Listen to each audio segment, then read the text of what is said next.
Dossier 5, des roses et des chiens.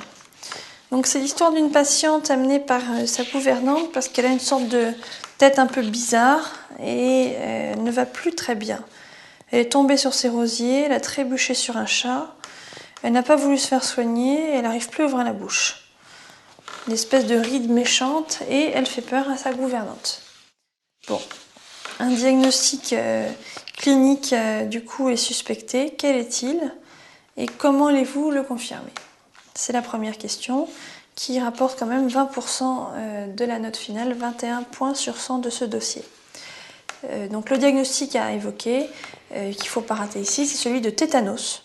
En phase d'invasion, si vous avez mis autre chose, certainement les points ne seront pas là, puisqu'il y a vraiment ce diagnostic et celui-là seulement évoqué, avec des plaies, avec une souillure tellurique, une activité à risque, un acte contaminant, tailler ses rosiers, tomber dans la terre.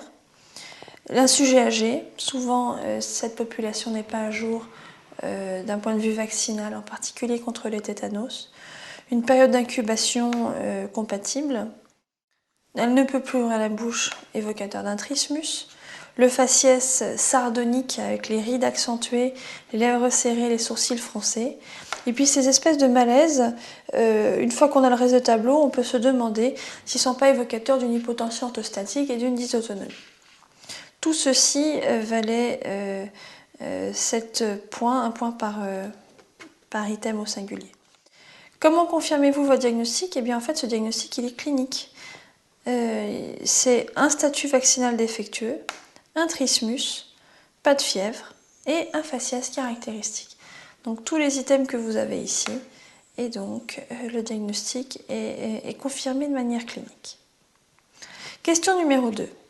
Quelles autres manifestations de la maladie recherchez-vous? C'est une question de cours. Donc en phase d'invasion, on a donc ce faciès sardonique dont on a parlé, mais on y trouve également des fentes palpébrales rétrécies, une contraction des pauciers du cou dont on ne parlait pas dans l'énoncé ici. Une dysphagie avec une atteinte pharyngée. Et puis à la phase d'état, c'est l'opistotonose, donc vous savez, cette extension généralisée du corps avec une contracture permanente et des renforcements paroxystiques en hyperextension. Et puis une dyspnée, voire une asphyxie, avec une contraction paroxystique respiratoire ou un spasme laryngé. Et puis la dysautonomie peut aussi prendre la forme d'une tachycardie sinusale, d'une instabilité tensionnelle, de troubles de la sudation, voire après une bradycardie et un arrêt cardiaque. Pas uniquement l'hypotension orthostatique dont on parlait tout à l'heure. D'ailleurs, à la question précédente, on pouvait évoquer chacun de ces symptômes au niveau de l'item dysautonomie. Question numéro 3 maintenant. Si on avait pris en charge à temps sa plaie sur rosier et chute au sol, qu'aurait-on fait? Alors, aux urgences, on aurait fait quoi? On aurait pris en charge le risque tétanique. C'est une plaie qui est sale, elle est tellurique. Elle nécessite donc une vérification du statut vaccinal vis-à-vis du tétanos. Comme la plaie est sale, soit la vaccination est inférieure à 5 ans, il n'y a pas de rappel à faire. Soit la vaccination est supérieure à 5 ans, il faut faire un rappel. Soit la vaccination est supérieure à 10 ans, et c'est un rappel plus une dose de sérothérapie.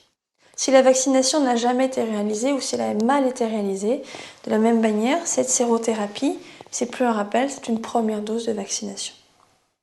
Voilà pour le risque tétanique. Ensuite, plaie éventuellement profonde nécessite une exploration chirurgicale, traitement des éventuelles lésions tendineuses, vasculaires, nerveuses, articulaires, l'excision des tissus nécrotiques, le drainage des collections, toutes ces choses. Ensuite, plaie sale, tellurique, souillée, antibiothérapie associée par voie orale dirigée contre le staphylocoque doré, les anaérobies, une couverture de la passerelle puisqu'elle est tombée sur son chien et éventuellement s'est fait lécher ou morte par son chien. Et donc c'est amoxicilline acide clavulanique, 1 g x 3 par jour en l'absence d'allergie. Je vous ai mis dans le corrigé un petit rappel sous forme d'un tableau sur la conduite à tenir vis-à-vis du tétanos en fonction de l'ancienneté du statut vaccinal, avec le rappel, la mention dans le pilier 2012 qu'il y a des tests immunologiques rapides disponibles dans de plus en plus d'urgences qui facilitent la prise en charge. Et soit vous êtes protégé et vous n'avez pas besoin de recevoir de sérum, soit vous ne l'êtes pas et vous recevez d'emblée une sérothérapie. Malgré tout, comme c'est pas généralisé, je vous demande de bien retenir le schéma classique. Quel est le pronostic d'un tétanos à ce stade? Généralement, le pronostic d'un tétanos, c'est bon. En fait, le pronostic, c'est celui des complications de la réanimation. Il faut intuber ces patients, les sédater, lutter contre le spasme musculaire. Et finalement, c'est les complications de la réanimation qui font le pronostic. La survenue d'une grande amyotrophie, d'une pneumopathie de ventilation, ce genre de choses. Finalement, en dehors de ça, maintenant, on sait bien prendre en charge de manière suspensive le tétanos. Alors, 1 an plus tard, la patiente a complètement guéri. Elle s'est fait mordre en fait par son chat le matin même. Elle a refusé toute consultation et maintenant le doigt est très gonflé, très douloureux. Il y a une adénopathie épitrochléenne du côté de la morsure de très grande taille. Tout ça quelques heures après la morsure par le chat. Quel diagnostic suspectez-vous? Comment allez-vous prendre en charge la patiente? Alors là, il y a un diagnostic à connaître. Il faut absolument que vous l'ayez parfaitement en tête. C'est la pasteurellose. Contact avec morsure avec un chien ou un chat. Incubation très courte, moins de 24 heures. Caractère très inflammatoire de la lésion. Adénopathie satellite, on a tous les éléments du diagnostic d'une pasteurellose. C'est d'ailleurs un diagnostic qui est clinique et vous faites immédiatement un traitement qui est doux, donc le traitement local qui est le même qu'à la question précédente, parage, excision des tissus nécrotiques des corps étrangers, lavage et désinfection de la plaie, exploration chirurgicale et traitement des différentes lésions identifiées. Et puis un versant plus systémique avec une antibiothérapie active sur Pasteurelle, en même temps qu'elle sera active sur Staph doré et anaérobie. Mais là, c'est Pasteurelle qui nous intéresse. En première intention, l'amoxicilline au posologie conventionnelle et sinon la doxycycline. La prise en charge du risque tétanique, je vous propose qu'on ne la détaille pas ici puisque la patiente est censée, chronologiquement dans le dossier, avoir été prise en charge pour ce risque l'année d'avant. Son chat est bien vacciné contre la rage, donc ce risque ne doit pas être couvert ici. Et puis on n'oubliera pas les antalgiques, adaptés à la douleur. Doit-on traiter systématiquement par augmentin les plaies sales? Oui, c'est une recommandation formelle pour éviter l'inoculation de staphylocoque d'anaérobie. Toute morsure animale, tout contact souillé avec de la terre avec des éléments organiques justifie une antibiothérapie. Toute plaie vue tardivement également, plus de 12 heures après le début de la plaie, des plaies profondes et vues tardivement, c'est des antibiotiques. Tout ça est formellement écrit dans l'UPILI 2012. Alors, d'avant-dernière question du dossier. Les principaux pathogènes transmis par morsure de chien ou de chat. Donc des pyogènes d'abord. Anaérobie, staphylocoque doré, streptocoque. Pasteurelle. Quoi d'autre? La rage, l'issavirus. Bartonella encellae, la maladie des griffes du chat. Et puis il y a des germes plus rares que je vous ai cités, mais je ne suis pas sûre qu'ils feraient l'objet d'une cotation à l'ECN. Capnocytophaga, Echinella corrodens, c'est des choses un peu moins fréquentes.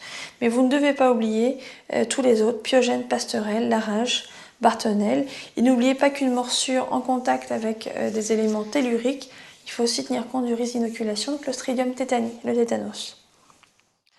Dernière question du dossier. La patiente est partie se reposer dans son petit pied-à-terre à Marrakech. Sur place, elle se fait mordre par un chien qui s'enfuit. Cette fois-ci, elle reprend l'avion, elle revient immédiatement et vous la voyez arriver aux urgences. Donc, quel est le risque spécifique qui n'était pas présent antérieurement quand elle s'est fait mordre par son chat il y a quelques semaines? Comment allez-vous gérer ce risque? Donc le risque ici, c'est le risque de rage. Morsure avec un animal suspect qui s'est enfui dans une zone d'endémie. C'est un risque élevé car en plus c'est une morsure d'une extrémité, une zone très innervée et donc un risque d'ascension précoce. Comment allez-vous faire? Il y a une évaluation précise du risque rabique qui va être faite par un centre antirabique qui prescrira un traitement vaccinal complet puisque l'animal a un statut inconnu et qu'on n'arrivera pas à élucider. Donc traitement vaccinal complet plus sérothérapie, immunoglobuline spécifique qu'on met sur le site de la morsure et dans un autre site intramusculaire. Je vous ai mis les séquences du protocole vaccinal complet qui est obligatoire ici puisque l'animal est inconnu, vous le trouverez dans le corrigé. La rage est-elle une maladie à déclaration obligatoire? Oui, tout à fait, la rage déclarée est une maladie à déclaration obligatoire. Ici, on est juste dans une suspicion possible dans un risque de rage puisqu'il y a eu morsure avec un animal suspect. Ça ne se déclare pas, ça se prend en charge dans un centre antirabique, mais bien sûr la rage déclarée est une maladie à déclaration obligatoire.